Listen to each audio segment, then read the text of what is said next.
guys, welcome back to the channel. I have an update for you.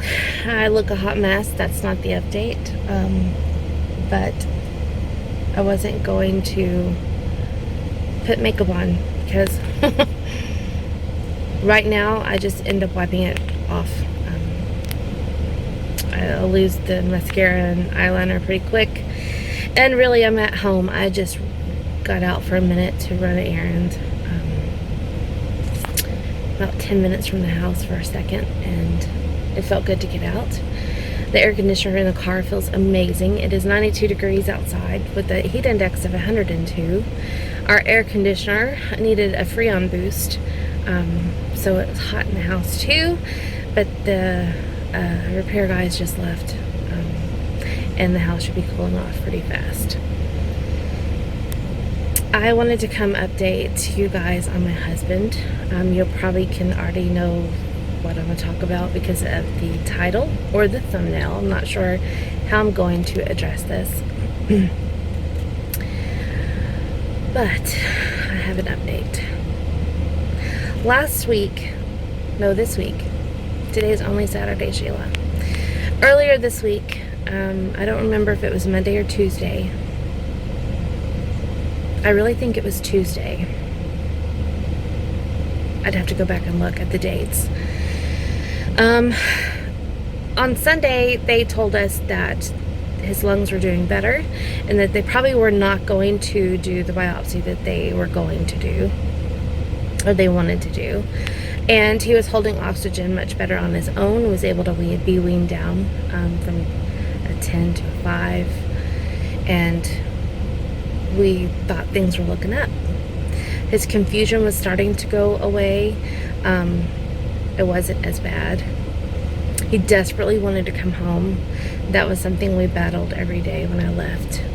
And then he would call me very early in the morning, several times, because he couldn't wait to see me. He wanted me to get up there, soon. So he wasn't sleeping well.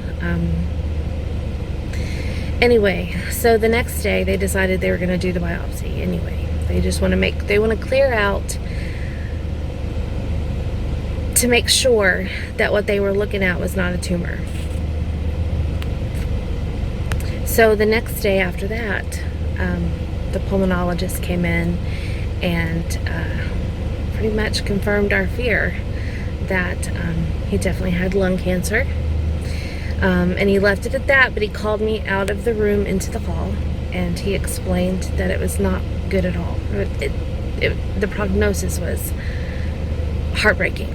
In fact, when he's telling me he's wanting to cry, he said he didn't like to talk in front of the patients, and but he wanted to be up front with the family, just so that we're not shocked. And how do you tell your husband that he's dying? How do you tell him that? Telling him we knew that cancer was a probability. He is a smoker, and cancer seems to run in his family. I know they say cancer is not really genetic, but there are now precursors that say, well, yeah, you kind of have to watch out for certain things. To watch out for certain things. So he informed me that the oncologist would be by after she looked at everything and kind of talked to us a little bit more. So I went in and explained to him that he had cancer, and that it was in not one lung but both, and they were spread. I mean, he had the lump, and then it was like a galaxy of little bitty pieces all over the place. The oncologist came in that evening and was already ready to tell us that they're staging it at a stage 4. Stage 4 lung cancer is inoperable. Well, not 100%. Well, it kind of is. There's no cure. There's no way to cure it. You can do chemo, and you can do immunotherapy and a couple other things, but it mainly is just to kind of extend your life a few months. moving forward, I don't know what he's going to choose to do.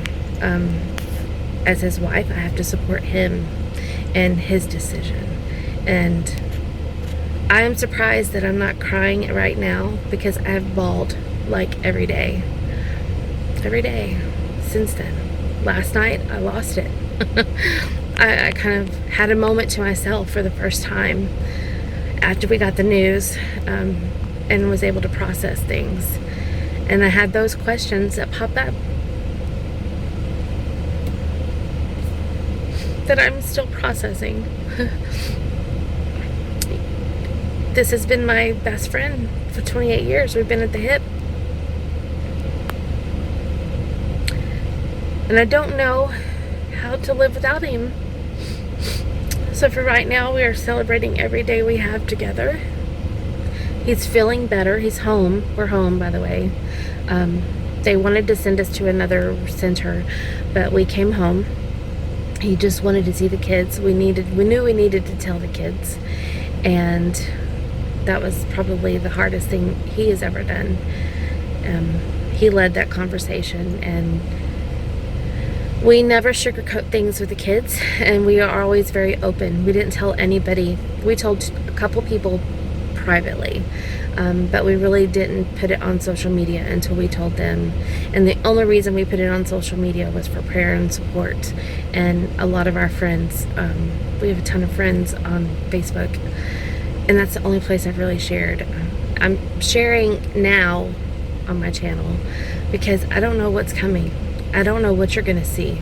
I don't know what I'm going to share, but I'm going to share this journey with you. Because a year from now, when I look back, I want to see and remind myself that God doesn't give us things we can't handle.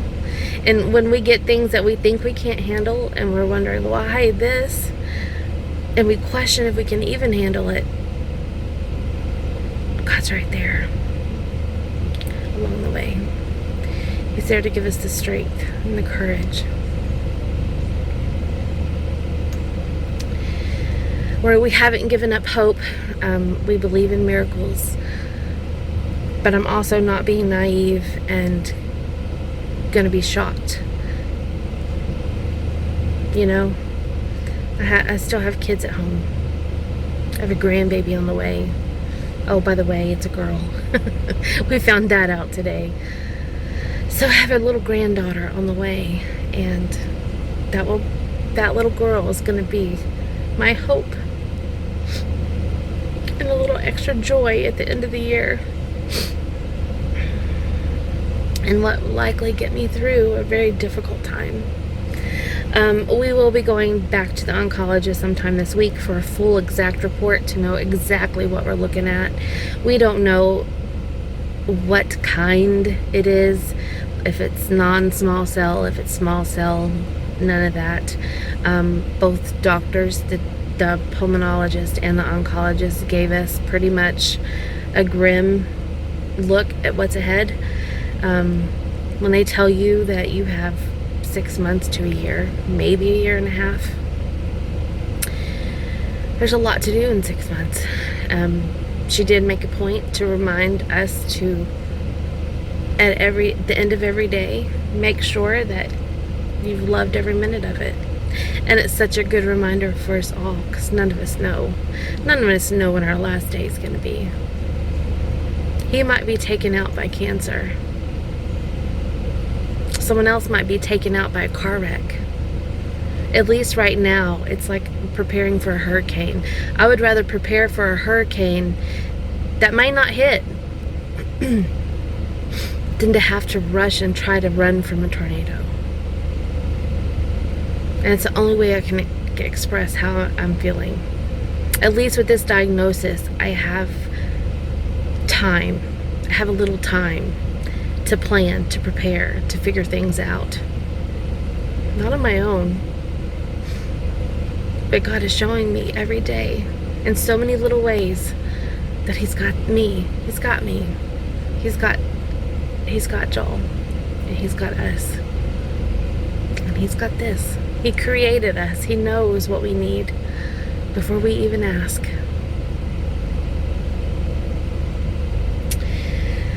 that's it. I'm tired. I'm emotionally exhausted.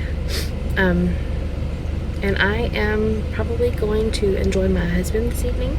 I'm gonna grill him some steaks. We're having baked potatoes and a salad, and also I'm gonna play some video games, I think. I haven't done that in a while, and I need a brain break. I need to stop watching videos about our situation. I need to stop Googling and researching. Though I have great questions to ask the oncologist now from watching some of the things I've watched. So I'm thankful that I did, but that's that. I'm gonna go in and enjoy the time this afternoon with my husband, and I will see you guys in the next video. Bye now.